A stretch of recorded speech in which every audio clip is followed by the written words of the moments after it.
So I'm going to pass over really to Ed and Valentina to introduce themselves. So Ed, would you like to go first? I was going to say Valentina. Okay, Valentina, who is joining us from Finland. So thank you, Valentina. We will be streaming you on the video. Hopefully everybody can see you. Yes, Valentina, let me pass over to you. Maybe you could introduce yourself to the group. Of course, thank you so much for having us. I'm Valentina, the founder and CEO of Daye. I'm a published researcher in gynecological health with a special interest in the gender health gap and ways in which we can bridge it. Beyond my scientific work, I also hold a few patents in novel medical and diagnostic devices. I started Daye in 2017, really inspired by my personal gynecological health horror stories and wanting to create a better standard of care for women across the world, so that we can all live up to our full human potential, take full part in the economy, and live our best lives. Ed is my partner in the business. We started working together about 18 months after I had started Daye. He's the oldest standing employee in the business. So Ed, I'll hand it over to you now. Thanks, Valentina. Yes, so my name's Ed. I'm the CTO at Daye. I have officially about 17 years worth of software engineering experience now. A few years before that, playing around on websites, etc., in my bedroom before I realized that this is what I wanted to do for a career. But yeah, I joined Daye in 2019. It was my first sort of company I joined with an actual mission rather than focus on profit and client-facing software deliverables. But yeah, it was an eye-opening experience finding Daye and finding the experience. And yeah, basically I joined Daye as an iOS engineer to start developing our STI testing experience. And yeah, from there has gone on to work on building all of our internal systems, customer-facing website, etc., that we'll get into more detail coming. And yeah, from there sort of got promoted to head of engineering and now CTO, and still doing quite a lot of software development because we are growing startup still, but love every minute alongside handling a lot of regulatory requirements and people management and things like that. But fantastic. Well, thank you both so much, and thank you for the flexibility as well for joining us today, both of you. Of course. So before we dive in a little bit more into Daye and the incredible innovation journey that you've been on, the theme of today's conference is around life as a prototype. So I'd love to ask you both, before we dive into the details, what do you both do to stay curious? Like, the next 2 days is all around celebrating being uncomfortable and a call to make things real. What does curiosity mean to you? How do you both stay curious in your day-to-day? Valentina, are you happy to start? Very happy to start. So being an entrepreneur is one of the most challenging things that you can choose to do with your life, especially being a solo founder. It means that you have to give up on a lot of life's privileges. All of a sudden you become a very bad friend. You forget birthdays. You don't show up for Christmas parties. No one in your immediate circle of friends and family can understand because no one's going through the same level of pain and intensity. So it's a very isolating experience. And I often wake up and question my life decisions on why I've decided to not just start a company, but also start such a complex business. And then what keeps me returning back to Daye is that it's because of the fact that it's an incredibly complex business, there's just so much to be curious about, whether it's our clinical trials, our design engineering, manufacturing efforts, the software architecture that we're implementing, the post-market surveillance that we're doing. So I get a lot of my curiosity satisfied in the work that we do here at Daye. Wonderful. Thank you. Ed, how about you? I would echo that in saying that, as I previously mentioned, this sort of being the first company that I worked at with an actual mission, I sort of never really gauged how much of an impact that actually makes in the day-to-day life. And the difficult days you have at work when things are tough and things don't go your way, it's really nice to have that backbone of that mission to keep you driving forward, keep you sticking with it. And I say, for the curiosity side of things, I'm fortunate enough to work with a lot of incredibly talented people who constantly push the boundaries of what's possible, always learning from knowledge. We hold lunch and learns on various topics. We're constantly sort of finding new areas and new products that we can offer and services that we can kind of bridge the gap on. So yeah, it's incredibly inspiring to work with people like that, and it keeps me very curious. And yeah, I think, you know, coming as a man into women's health business is so much to learn. I'll touch on it briefly later, but yeah, sort of from day one, it's been constant learning, and yeah, it's just really sort of inspiring in general. So thank you so much. No And worries. yes, definitely looking forward to understanding both of your journeys a little bit further. So let's set the scene then for everybody here today about women's health and the journey that women's health's been on. I think it's just worth saying that women's health really, you know, until the 1990s, essentially a lot of healthcare research was essentially based on, well, it was really conducted and predominantly based on men. I mean, men were more of a stable sample, shall we say. It was a little bit sort of easier to do your baseline, your minimum viable product based on sort of a lot of kind of male research and a lot of male data.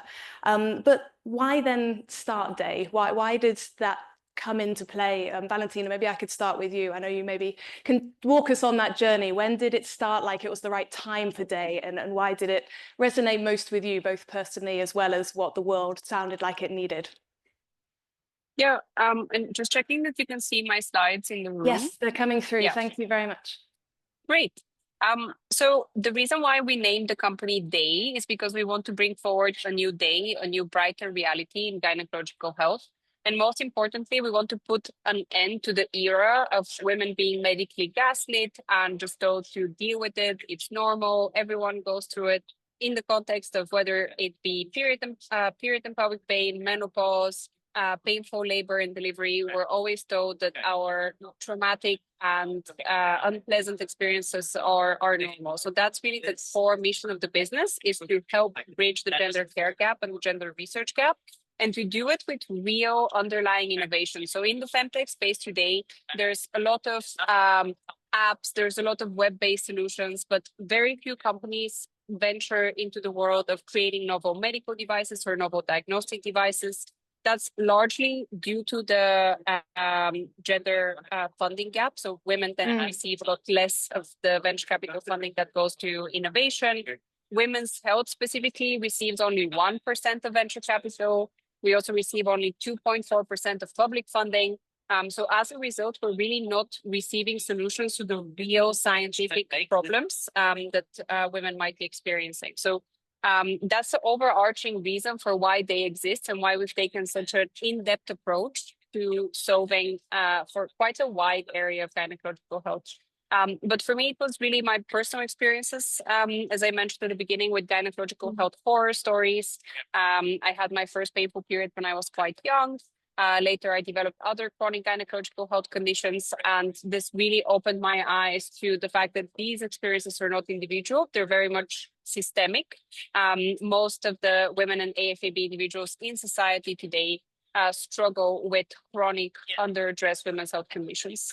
They started with my research. I was looking into the vaginal canal as a drug delivery mechanism, and it turns out that the vagina is actually the safest and most effective way to deliver medications in women. So that was our first premise, our first hypothesis. And I had a full-time job for the first 2 years of building Daye. So I used my salary and credit cards to finance the initial clinical trials, to file for the initial IP. And this allowed us to have enough traction to be able to then go to venture capital investors.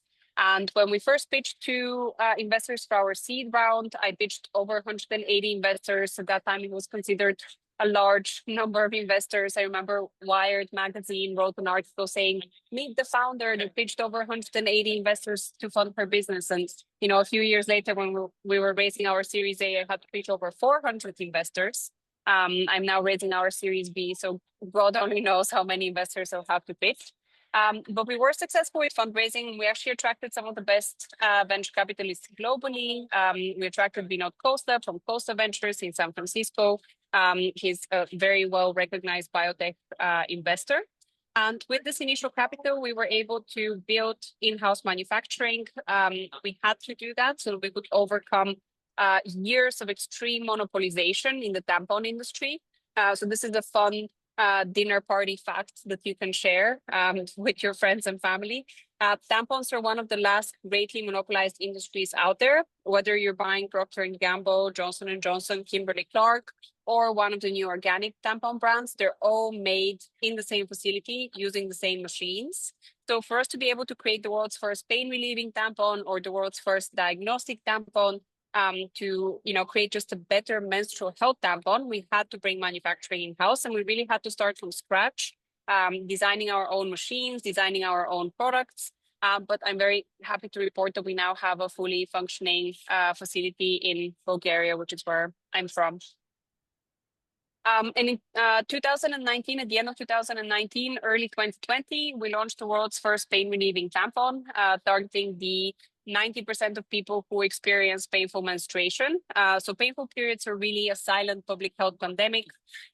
We rarely talk about them. Whenever we do, they are largely trivialized. But actually, an RCOG study came out last week showing that the British economy loses £11 billion every year due to poorly managed period and pelvic pain. So I'm glad to see that we're now seeing a bigger recognition of the fact that period and pelvic pain is not just women's troubles. It's an actual serious health condition that does have repercussions for the economy. And our approach was to use a localized therapeutic. We use medical grade cannabidiol delivered vaginally to provide effective, fast pain relief. Later, towards the end of 2022, we launched a virtual diagnostic. So this is something that Ed developed with his team. It's a virtual diagnostic for the most common causes of period and pelvic pain. So for endometriosis, polycystic ovarian syndrome, fibroids, adenomyosis. Again, conditions which, because of them being female specific, face a significant diagnostic delay. In the UK, it's 8 to 12 years from the onset of symptoms to when the patient is finally able to obtain a diagnosis. And this means that in that time, the patient lives in pain, but it also means that they're not aware of their comorbidities. People with endometriosis, people with polycystic ovarian syndrome are at a higher risk of infertility, cardiovascular disease, and diabetes. So there's a bigger public health incentive for us to diagnose these conditions early, beyond just providing better quality of life. And that's what we've been able to do with the Period and Pelvic Pain Clinic. It's a virtual first tool. You input all of your symptoms, your medical health history through our clinically validated questionnaires. And then we produce a diagnosis, as well as a personalized treatment plan, which enables the patient to have a whole arsenal of tools to rely on when they're looking to manage their period and pelvic pains. And then most recently, we introduced a diagnostic tampon. So this is the self-sampling solution for STI and HPV screening. Vaginal infections, sexually transmitted infections, HPV together affect every woman, 100% of the female population. Yet currently, the way in which we diagnose them is very invasive, it's very time-consuming, and as a result, the rates of participation in screening programs have been falling down. With the diagnostic tampon, we're able to increase sensitivity and specificity, so increase diagnostic reliability, but also improve the patient experience, because most of us have used tampon before. It's not an intimidating, bulky device.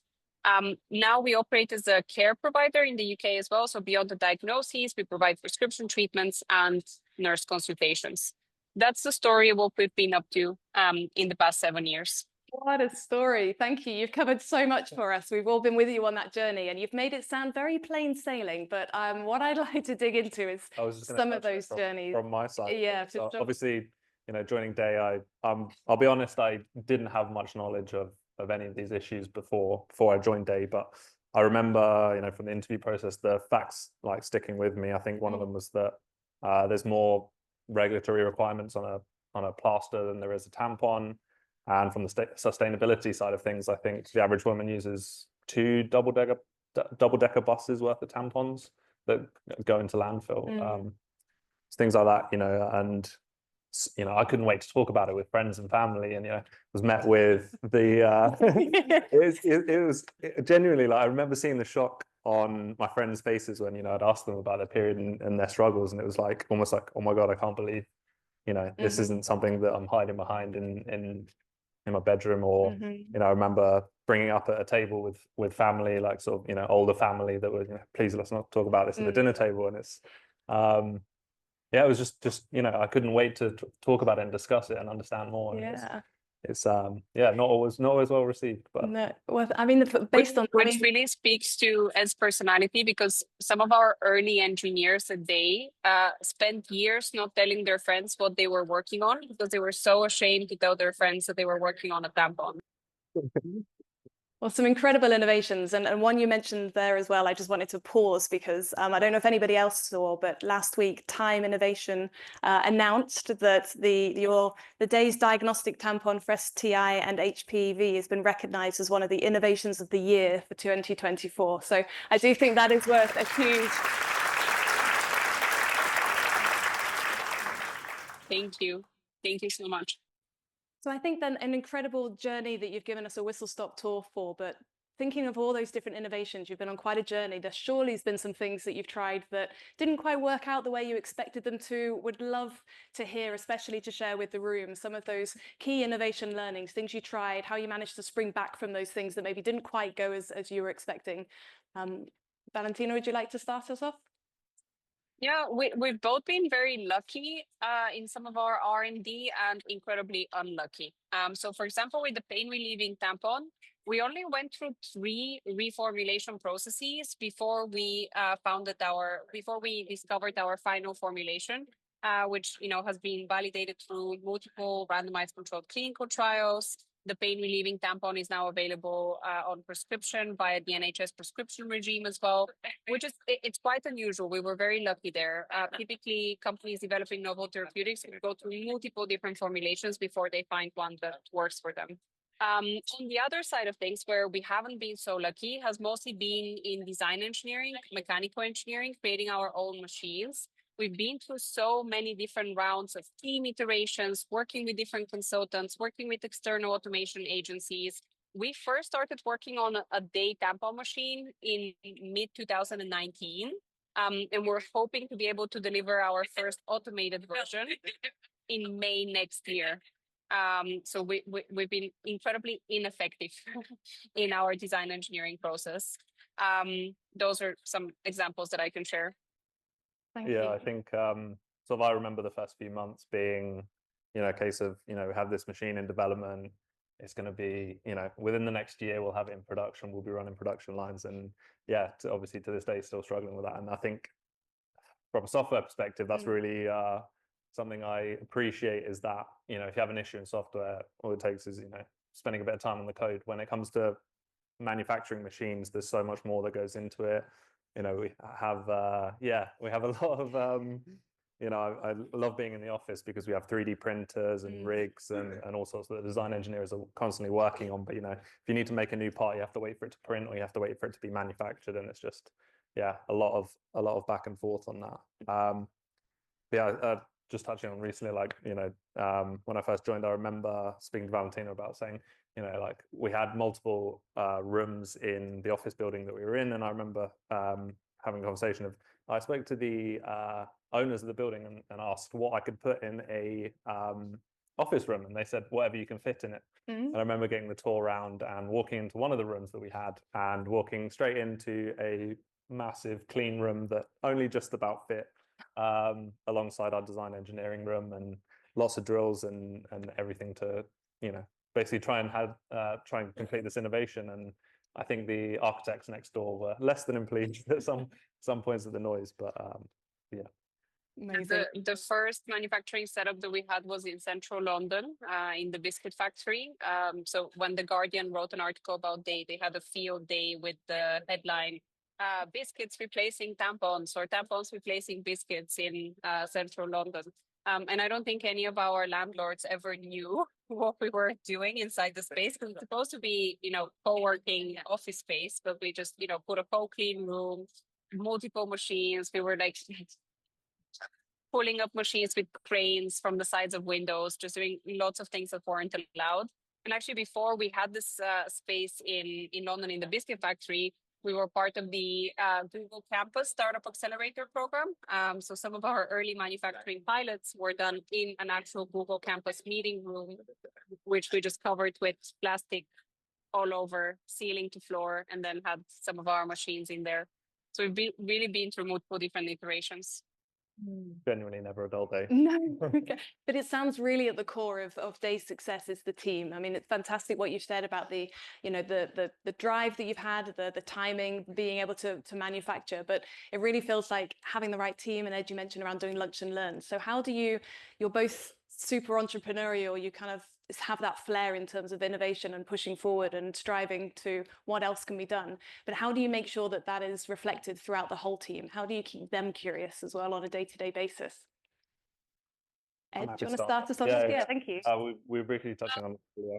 I was saying about how we like to have sort of very transparent culture, a lot of feedback, which, you know, me coming in was, you know, typical British man, was a little bit difficult to receive constructive feedback and understand that as, you know, something that was generally like a good cause. And I think part of that has been very helpful to have a lot of Bulgarian colleagues who are very direct and to the point, and yeah, it's just a great sort of culture that helps us all grow. And I think it's often sometimes difficult to receive constructive feedback, but I've seen so many great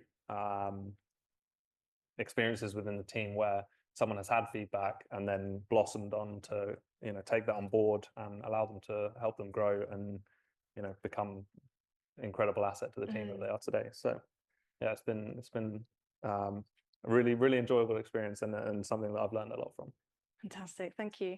Valentina, same to you, but also maybe given time, I'm interested if you could also lump in your thoughts on the strategic direction of Daye. So fantastic road journey that you've been on, but what next? So maybe that could link in with how do you keep curious and how have you then outlined sort of where your strategic direction is going forward?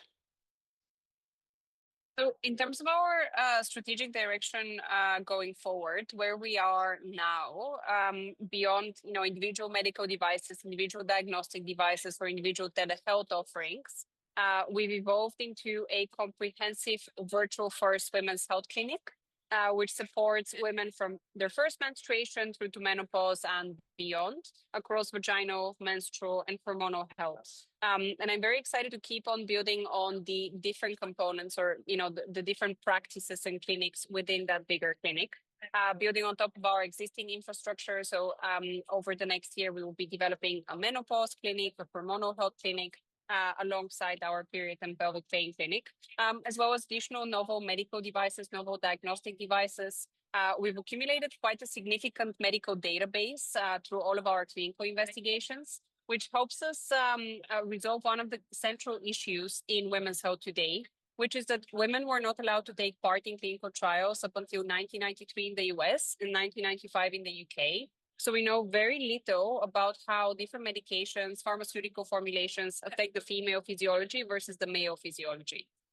Most of the painkillers, antibiotics, antidepressants that we have on the market were tested on the male physiology versus the female physiology. And this is actually also the case for female-specific medications, breast cancer medications, the female Viagra. They were all tested on predominantly men. So in this landscape, I'm excited by what we can do by leveraging our data to develop novel predictive algorithms for further underdiagnosed women's health conditions, specifically in the gynecological cancer space, endometrial cancer, ovarian cancer. Typically, patients present when they're quite late in their disease development, when they're at stage 3 or stage 4. Because the symptoms of ovarian cancer, the symptoms of endometrial cancer are very similar to the symptoms of PMS. And those are the symptoms that we're trained to ignore and normalize all of our lives.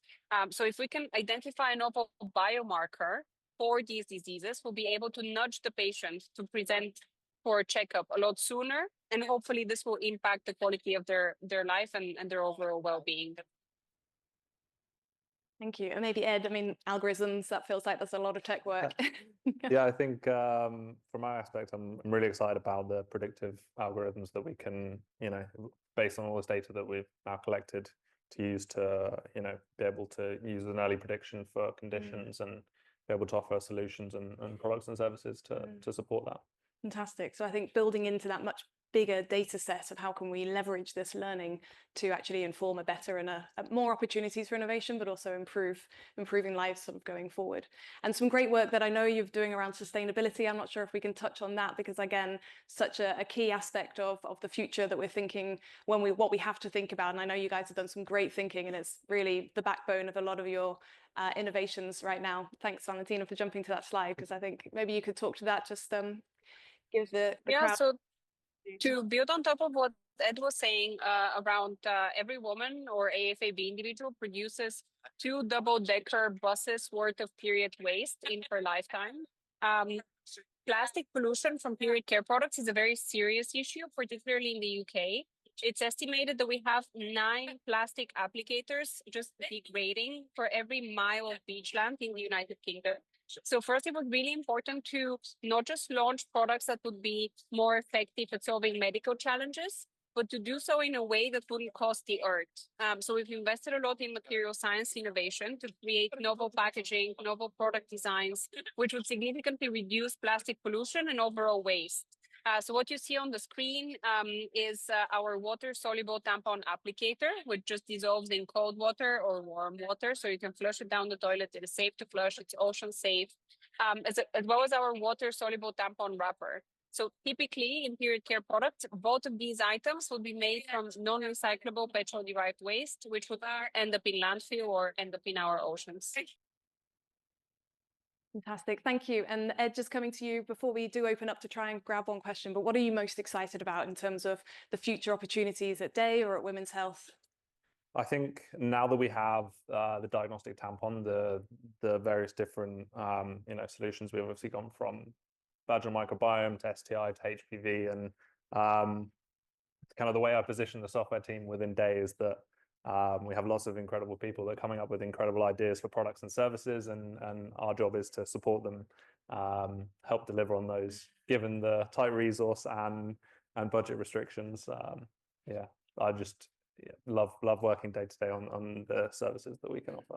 Fantastic, thank you. I mean, the time has flown by. I'm going to be cheeky, and we've got 60 seconds, so I am going to open up to questions, but thank you both so much. I mean, it feels like we've scratched the surface of an incredible innovation journey and a real world-changing kind of pipeline and portfolio, so thank you. Thank you for having me, and thank you for allowing me to join remotely.